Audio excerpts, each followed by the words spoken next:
Welcome back. Let me just set the record straight before this goes any further. It's not my birthday. I know. The Morning Live Twitter feed just put a tweet out saying Happy Africa Day with a beautiful photograph of SK, who looks absolutely magnificent in this outfit. And everybody's not reading Africa Day, they're reading Happy Birthday. But no, it's not SK's birthday. Believe me, we know when it's SK's birthday. We celebrate every day of the month. Yes, we celebrate for a month. Thank you. In September. Yeah, you haven't missed anything.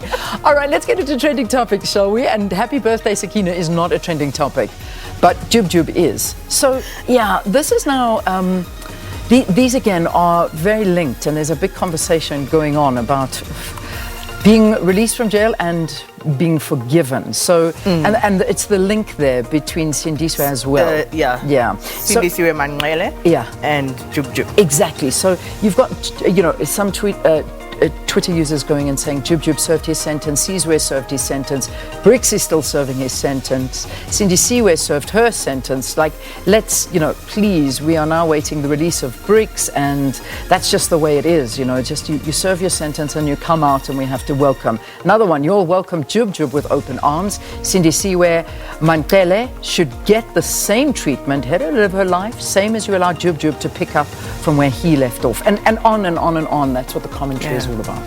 And remember, she was the girlfriend of the late Flabber, and I think many would remember because that case was so well covered by the media, and stabbed him to death. She was then sentenced to imprisonment. She served her sentence and she's now out on parole, and people, as you say, comparing how she's being received, because there seems to be some backlash about her release, and some are asking the question about why we didn't see the same sort of backlash when Jub Jub was released, and people going on to say you didn't just accept him back, like he actually went on to do things in the public space for which he is celebrated.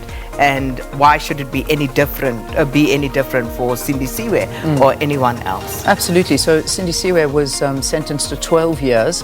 That was the original sentence. She served 7 of those 12 years. She's now on parole, and they're saying that this is the system. This is how the system works, and she's out, and let's see how that goes. And then, of course, I also saw again last night conversations about Oscar Pistorius. Are we going to be seeing the same thing happening there? Could that be a parole awaiting? Which we do know that is, there are rumblings all about that. So yeah, that's what that conversation is about. So next trending topic that we have for you this morning. Let's see, Becky. Wow. This is an interesting one. This is an interesting one. Let's Mbeki basically said that President Cyril Ramaphosa is not a leader but a party agent. And so, as you can imagine, even if you stop just at that point, there's not more. The response has been overwhelming. It really has. I mean, I've got a little bit of a screenshot of some of the quoted words he was saying, exactly what SK says. Not a leader, never was a leader. He's an agent of the party, but he presents himself as a leader. If you put him next to Nelson Mandela, Thabo Mbeki, and even Jacob Zuma, he's not a leader because he does not believe in anything. He goes with the flow. He wakes up in the morning and says, which way is the wind blowing? And I am going to go that way.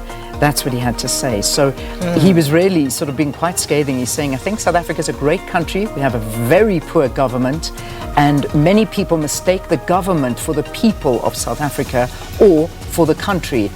We have a very poor and underperforming government with all the malaises you have listed as a result of the poor government. I think South Africa is still a functioning country, and it functions because of the people. And it went on. The man has totally failed as a president. He can't decide on anything, but many people believe he can save South Africa. He's not a leader. Cyril Ramaphosa was never a leader. Mweletsi Mbeki, not holding back, going all in. And of course, as you can imagine, some people said, well, your hatred is very naked right now. And this is where the Twitter conversation then goes, with those who agree with Mbeki and those who obviously don't and defend the president. Sure. All right, so there we go. That's the Moletsi Mbeki trend. Home Affairs. Now, we are in fact hoping to get the minister online. I know he's trying to log in, the Home Affairs Minister, Dr.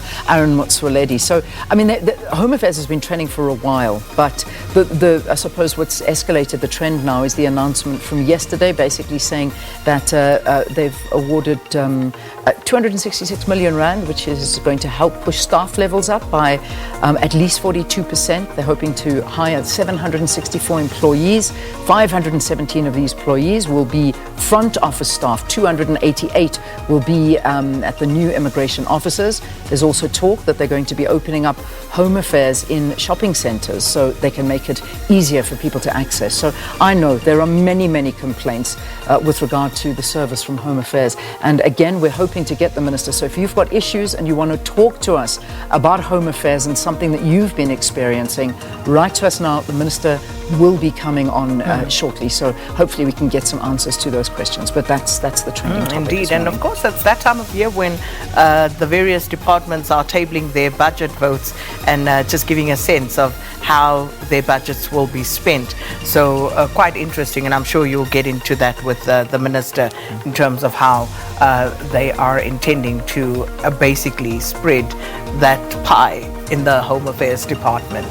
So Dr. Aaron Motsoaledi, Minister of Home Affairs, should be with us in a short while. Right, the final one is #union buildings.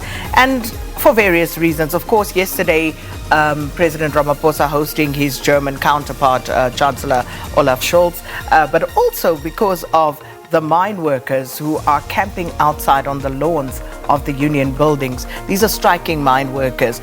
The strike is in its 11th week and they want the president to intervene directly. And as I said, if you have the time, go and have a look at, how this started, where it's at, what has been said to and fro, because it is really very interesting listening to what the company has said, listening to what the Minister of Mineral Resources and Energy has said, and basically also now the President of AMCU, Joseph Matundra, saying that there is a secondary strike on the cards in solidarity with those workers who are camped out at the union buildings. So I'm sure we'll have more details as the story unfolds. All right, so there you go. That's trending topics. And of course, this morning, as we've moved on since, we did these trends about an hour ago, you can already see that's changed. Africa Day is the trending topic. And of course, we all know today is Africa Day. This was the formation of the founding of the Organization of African Unity, which is now known as the African Union. So that's the celebration.